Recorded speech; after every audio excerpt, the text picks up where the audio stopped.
Hello everyone, second class के बच्चे, आज हम लोग पढ़ेंगे लेसन 14 नटखट चूहा। अभी इसकी स्टोरी हम लोग पढ़ेंगे।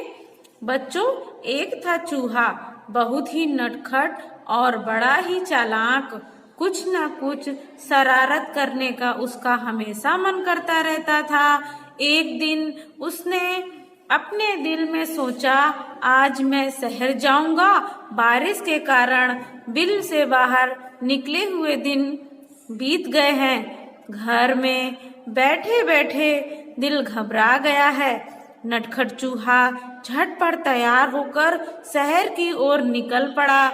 वह मस्ती से झूमता हुआ चला जा रहा था कि रास्ते में उसे एक बड़ी सी कपड़े की दुकान दिखाई दी। दुकानदार अपनी दुकान खोलकर अंदर ही जा रहा था कि नटखट चूहा भी चुपचाप उसके पीछे अंदर चला गया। जैसे ही दुकानदार अपनी जगह पर बैठा, उसकी नजर चूहे पर पड़ी। दुकानदार ने कहा, अरे तू मेरी दुकान में क्या कर रहा है? चल भाग यहाँ से। दुकानदार ने क्या कहा? चल भाग यहाँ से। Page number 85। चूहा बोला, मैं अपनी टोपी के लिए कुछ कपड़ा खरीदने आया हूँ। दुकानदार हंसा, हा हा हा, हट यहाँ से, मैं चूहों को कुछ नहीं बेचता। दुकानदार बोला। चूहा गुस्से में बोला, तुम मुझे कपड़ा नहीं बेचोगे? दुकानदार बोला, भाग यहाँ से, बेकार मेरा समय बर्बाद न कर। चूहा चिल्लाया, तुम मुझे कपड़ा देते हो या नहीं? दुकानदार बोला, नहीं, बिल्कुल नहीं। इस बार नटखट चूहे ने गाना गाया। कौन सा गाना गाया? रातों रात मैं आऊंगा, अपनी सेना लाऊंगा, तेरे कपड़े कुतर दूंगा। उसने क्या बोला कि रातों रात मैं आऊंगा, आकर के तुम्हारे कपड़े में कुतर के चला जाऊंगा। दुकानदार डर कर बोला, चूहा भैया, ऐसा ना करना, मैं अभी तुम्हें रेशमी कपड़े का टुकड़ा देता हूँ। और उसने चूहे को रेशमी कपड़े का टुकड़ा दे दिया। कपड़ा लेकर चूहा उछलता कूदता दुकान से बाहर निकल गया। फिर वह एक दर्जी की दुकान में आ पहुंचा। चूहे ने कहा, दर्जी जी, मुझे तुमसे कुछ काम है। काम? क्या काम? दर्जी ने गुस्से से पूछा। चूहे ने दर्जी को रेशमी कपड़ा दिया और कहा, कृपया इस कपड़े की एक अच्छी टोपी सिल दो। दर्जी हंसा, चल हट यहाँ से, मेरा समय खराब ना कर, मेरे पास तेरा काम करने का समय नहीं है। दर्जी ने कहा। अब चूहे को गुस्सा आ गया। वह जोर से चिल्लाया, तुम मेरी टोपी सिलोगे या नहीं? नहीं नहीं नहीं, दर्जी ने कहा। ठीक तो ठीक है, चूहा बोला और गाने लगा। क्या गाने लगा? रातों रात मैं आऊंगा, अपनी सेना लाऊंगा, तेरे कपड़े कुतरूंगा। मतलब उसने दर्जी को भी डरा दिया। दर्जी भी डर गया। दर्जी ने कहा, चूहे भैया, ऐसा ना करना, मैं अभी तुम्हारी टोपी बनाता हूँ।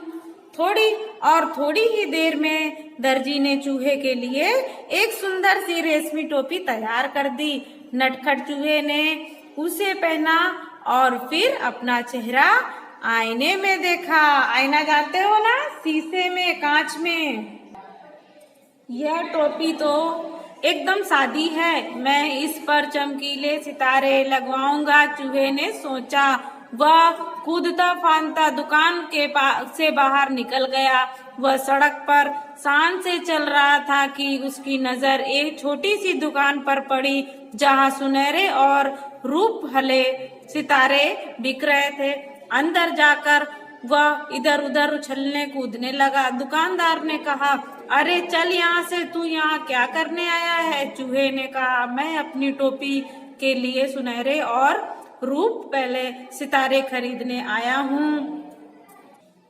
चूहे ने कहा, मैं अपनी टोपी के लिए सुनहरे सितारे खरीदने आया हूँ। दुकानदार ने कहा, भाग यहाँ से, मुझे बेवकूफ बनाने की कोशिश ना कर।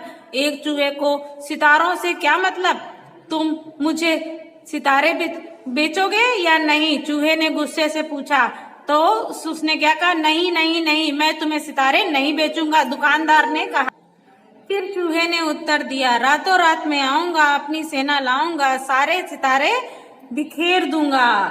दुकानदार ने कहा, चूहे भैया ऐसा ना करना, मैं तुम्हारी टोपी के लिए रंग बिरंगे सितारे दे दूंगा और यही नहीं, उन्हें तुम्हारी टोपी में टांग भी दूंगा। अच्छा तो जरा जल्दी करो, चूहे ने कहा।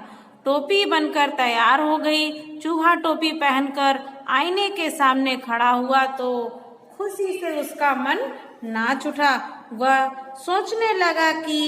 सोचने लगा मैं भी किसी राजा से कम नहीं लग रहा हूँ।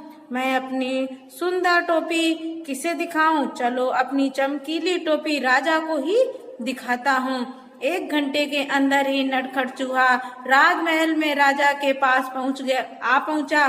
वह राजा के सामने जा खड़ा हुआ। राजा अचानक चूहे को देखकर बहुत हैरान हुए।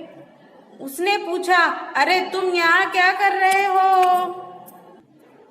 चूहे ने कहा, महाराज पहले ये बताइए कि मैं इस टोपी में कैसा लग रहा हूँ। राजा ने जवाब दिया, वाह तुम तो एकदम राजकुमार लग रहे हो। चूहा झटपट बोला, अच्छा तो फिर उतरो गद्दी से, यहाँ मैं बैठूंगा।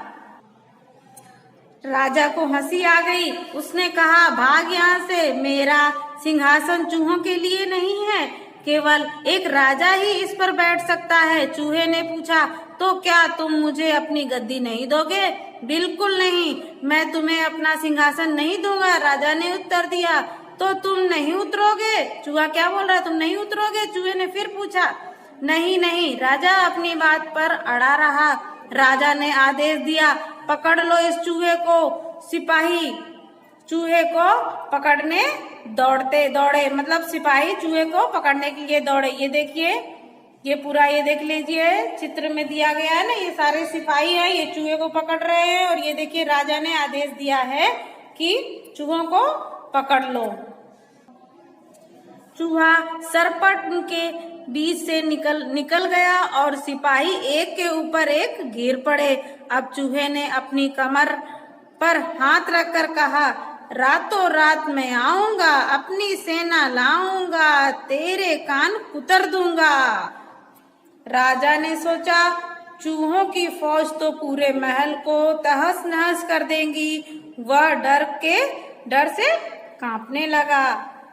चूहे ने फिर कहा, रातों रात मैं आऊंगा, अपनी सेना लाऊंगा, तेरे कान कुतर दूंगा। राजा डर से कांपने लगा। कांपती आवाज में उसने कहा, चूहा भैया तुम बेकार में नाराज हो रहे हो। मैं अपनी गद्दी से अभी उतरता हूँ और तुम शौक से जितनी देर चाहो इस पर बैठ सकते हो। चूहा बहुत खुश हुआ। शान से वह सिंहासन पर बैठ गया और काफी देर तक वहाँ आराम करता रहा। रात जब काफी बीत गई, वह गद्दी से कूदकर नीचे आया और खुशी खुशी अपने घर को चल दिया। उसने शान से अपनी चमकीली टोपी अपने सभी साथियों को दिखाई। सभी दोस्त उसकी कहानी सुनना चाहते थे। ये देखो, चित्र देखो, पेज नंबर 92 में है। ये चूहा है, अपने सारे दोस्तों को अपनी कहानी सुना रहा है और सब दिखा रहा है कि देखो मेरे पास कितना अच्छा चीजें हैं। देखो बच्चों, ये चूहा अपने दोस्तों के साथ बैठा है, सब दिखा रहा है और अपनी कहानी सुना रहा है।